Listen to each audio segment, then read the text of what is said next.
Breaking news చూస్తున్నాం. ప్రస్తుతం దేశవ్యాప్తంగా తిరుపతి లడ్డు అంశం హాట్ టాపిక్ గా మారింది. తిరుమల శ్రీవారి లడ్డూలో జంతువుల కొవ్వు వాడారంటూ ఏపీ సీఎం చంద్రబాబు నాయుడు సంచలన ఆరోపణల నేపథ్యంలో ఈ విషయంపై సర్వత్రా ఆందోళన వ్యక్తమవుతుంది. ఇక తిరుమల లడ్డు తయారీలో ప్రముఖంగా తమిళనాడుకు చెందిన ఏఆర్ డైరీ పేరు వినిపిస్తుంది. ఏఆర్ డైరీ నుంచి వచ్చిన ట్యాంకర్లలోనే కల్తీ నెయ్యి వచ్చినట్లు తేలిందని స్వయానా తిరుమల తిరుపతి దేవస్థానం ఈవో శ్యామలారావు వెల్లడించారు. ఇక తిరుమల శ్రీవారి లడ్డు తయారీలో కల్తీ నెయ్యి సరఫరా చేశారనే ఆరోపణలపై ఏఆర్ డైరీ స్పందించింది. నాణ్యత నిర్ధారణ పరీక్షల తర్వాతే టీటీడీకి నెయ్యిని సరఫరా చేశామని తెలిపింది. అయితే తాము సరఫరా చేసిన నెయ్యిలో ఎలాంటి కల్తీ నాణ్యత లోపం లేదనేది స్పష్టం చేసింది. ఇక జూన్ జూలై నెలల్లోనే నెయ్యి సరఫరా చేశామన్న ఏఆర్ డైరీ ఇప్పుడు తిరుమల తిరుపతి దేవస్థానానికి నెయ్యిని సరఫరా చేయడం లేదని తెలిపింది. 25 ఏళ్లుగా తాము డైరీ సేవలు అందిస్తున్నామన్న యాజమాన్యం ఎప్పుడూ ఇలాంటి ఆరోపణలు రాలేదని స్పష్టం చేసింది. టెస్టులు చేయించిన తర్వాతే నాణ్యమైన నెయ్యిని టీటీడీకి సరఫరా చేసినట్లు తెలిపింది. ఇక దీనిపై మరింత సమాచారాన్ని మా ఇన్పుట్ ఎడిటర్ శ్రీనివాస్ అందిస్తారు. శ్రీనివాస్, చెప్పండి. ప్రధానంగా చూసుకున్నట్టయితే ఇప్పుడు ఏదైతే కల్తీ నెయ్యి విషయంలో ఏఆర్ డైరీ పేరు ప్రథమంగా వినిపిస్తుంది, మరి ఈ మేరకు ఆ డైరీ మీద చర్యలు తీసుకునే అవకాశం ఉందా? అప్డేట్స్ ఏంటి? రైట్ వెన్నెల, ఏదైతే తిరుమల తిరుపతి ప్రసాదానికి సంబంధించి లడ్డూకి సంబంధించి ఏవైతే ఆవు జంతువుల కొవ్వు అందులో కలిసిందంటూ ఆరోపణలు వస్తున్న నేపథ్యంలో ప్రధానంగా ఈ కొవ్వు అనేది ఏఆర్ సంస్థ డైరీ నుంచి వచ్చిన వాటిని జరిగిందని చెప్పేసి ఎప్పుడైతే నిర్ధారణ జరిగిందో, అంటే తిరుమల తిరుపతి దేవస్థానం సంబంధించిన ఈవో శ్యామలరావు నిన్న పేర్కొనడం జరిగింది. సో ఈ రక్ష అంతా కూడా ఇప్పుడు తమిళనాడు కూడా పాకింది. ఎందుకంటే తమిళనాడులో పళని సుబ్రహ్మణ్య స్వామి టెంపుల్ కూడా ఇదే ఏఆర్ డైరీ నుంచే అక్కడ నెయ్యి సరఫరా అవుతుంది.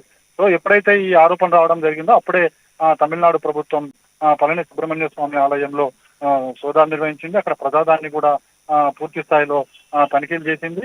ఆ తర్వాత అందులో ఏమైనా కలిసిందా లేదనేది దాని మీద కూడా విచారణ చేపట్టింది. అయితే అనంతరం అక్కడ తమిళనాడులో కూడా ఇప్పుడు పెద్ద ఎత్తున రచ్చ జరుగుతుంది. ఏదైతే తిరుమల తిరుపతి దేవస్థానానికి పంపించిన నెయ్యే అక్కడ కూడా వెళ్తుంది కాబట్టి అక్కడ కూడా ఇలాంటి జంతువుల కొవ్వు ఏదన్నా కలిసిందా అనే అనుమానంతో అక్కడ భక్తులు కూడా ఆందోళన చెందుతున్నారు. ఈ నేపథ్యంలోనే తమిళనాడు ప్రభుత్వం రంగంలో దిగి దీనికి సంబంధించిన పూర్తి స్థాయిలో డీటెయిల్స్ అన్ని సేకరించింది. ప్రభుత్వం కూడా ఏఆర్ నెయ్యికి డైరీకి క్లీన్ చిట్ ఇవ్వడం జరిగింది. ఇందులో ఎక్కడ కూడా తమ ప్రసాదంలో ఏ విధంగా కూడా ఇలాంటి కొవ్వు పదార్థాలు కూడా కలవలేదని చెప్పేసి కూడా ఒక క్లీన్ చిట్ అయితే ఇవ్వడం జరిగింది. ఆ తర్వాత మనకి ఏఆర్ డైరీకి సంబంధించిన ప్రతినిధులు కూడా వాళ్ళు స్పందించడం జరిగింది. ఏదైతే ఏఆర్ నెయ్యికి సంబంధించి వస్తున్న ఆరోపణలో ఏమాత్రం నిజం లేదు, ఎప్పుడు కూడా తాము అలాంటి చర్యలకు పాల్పడలేదు. ముఖ్యంగా తాము ఏతున్నాయో నిర్ధారణ చేసుకునే తర్వాత నెయ్యి నిర్ధారణ జరిగిన తర్వాతే తాము ఈ తిరుమల తిరుపతి దేవస్థానానికి నెయ్యి సరఫరా చేశామని చెప్పేసి కూడా చెప్పడం జరిగింది. క్వాలిటీలో కావచ్చు, అందులో ఉన్న నాణ్యతలో ఇతర అంశాలు కావచ్చు, అన్ని కూడా పరిగణలోకి తీసుకున్న తర్వాతే నెయ్యి సరఫరా చేశామని చెప్పేసి కూడా వాళ్ళు పేర్కొనడం జరిగింది. అది కూడా జూన్ జూలై మాసంలో 2 నెలలు మాత్రమే అవకాశం వచ్చింది కాబట్టి ఆ 2 నెలలు సరఫరా చేశామని చెప్పేసి కూడా వాళ్ళు పేర్కొనడం జరిగింది.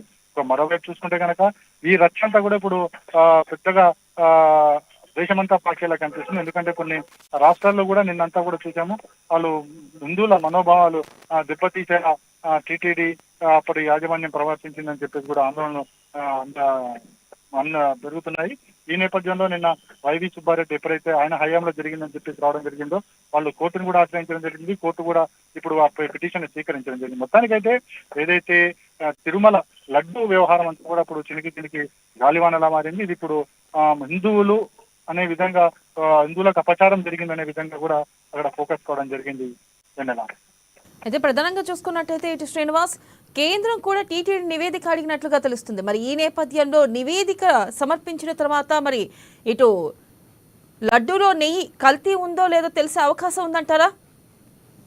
ఇప్పటికే ఏదైతే టీటీడీకి సంబంధించిన కొన్ని సంస్థలకు నిజ నిర్ధారణ కోసం పంపించింది. ఆ నిజ నిర్ధారణలోనే కల్తీ జరిగిందని వచ్చిందని చెప్పేసి నేను ఈవో శ్యామలరావు కూడా మీడియా సమావేశంలో చెప్పడం జరిగింది. అయితే దీన్ని వైసీపీ తీవ్రంగా ఖండించింది. ఎందుకంటే ఇదంతా కూడా చంద్రబాబు కావచ్చు, వాళ్ళ పార్టీ కావచ్చు ఆడుతున్న ఒక డ్రామాగా కూడా అభివర్ణించింది.